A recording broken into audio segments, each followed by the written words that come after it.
I would describe Haven as part visual novel, since there's a lot of text involved, but there's also characters you can interact with, puzzles that you can solve.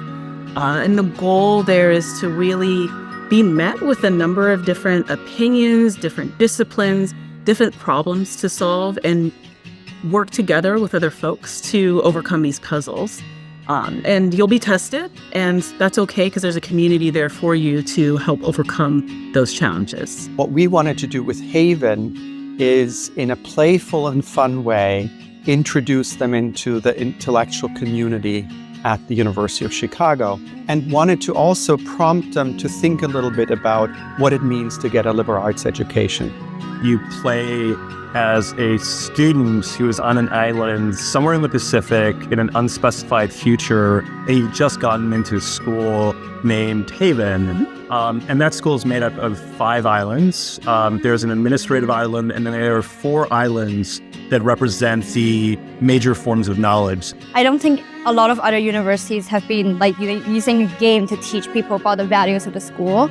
I thought that was super cool. That was an interactive, narrative-based thing. Learning about how different majors and different disciplines can work together, and how people of different backgrounds can actually generate more innovative outcomes, really ties into the core curriculum, and as well as the liberal art education that UChicago promotes. We've tried to incorporate both undergraduate and graduate students because we think of it as a really great apprenticeship opportunity, right? So kind of learning as you're making something for your own peers can be a really powerful experience.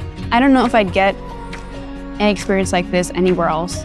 I don't know if other schools are working on a game for undergraduate students to orient themselves, but what you're being oriented to, I feel like in this case, is the kind of discussions you'll be having with students here, how you should approach them, and how to be respectful, but also express yourself in an open way and not censor anyone. We had different puzzles for different subjects and stuff, trying to simulate almost classrooms, and learning about what it's like to be on campus for the first time, and more so what does freedom of expression mean, and what are all the different intricacies that come with that. The kinds of discussions that you have in university are distinct from the ones you have in high school, middle school, and so on.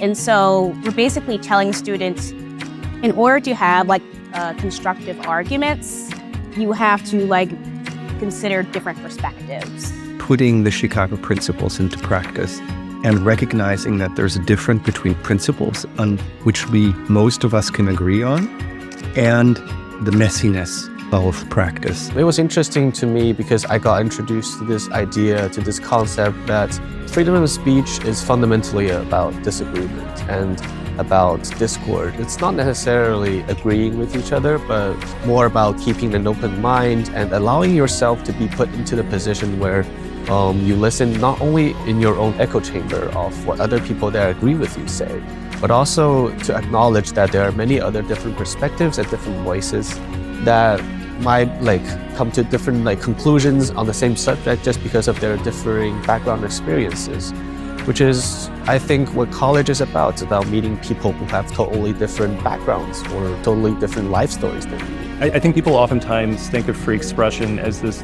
deadly serious topic that needs to be debated to the ground. In fact, we found that entering into it through playful means felt more productive to us. Learning should be a form of play, and that may seem like a strange premise for a serious education at a place like the University of Chicago, but to me, play is deadly serious and important. And so I think of it as a form of joyful experimentation, as a way of exploring a space in order to find new possibilities.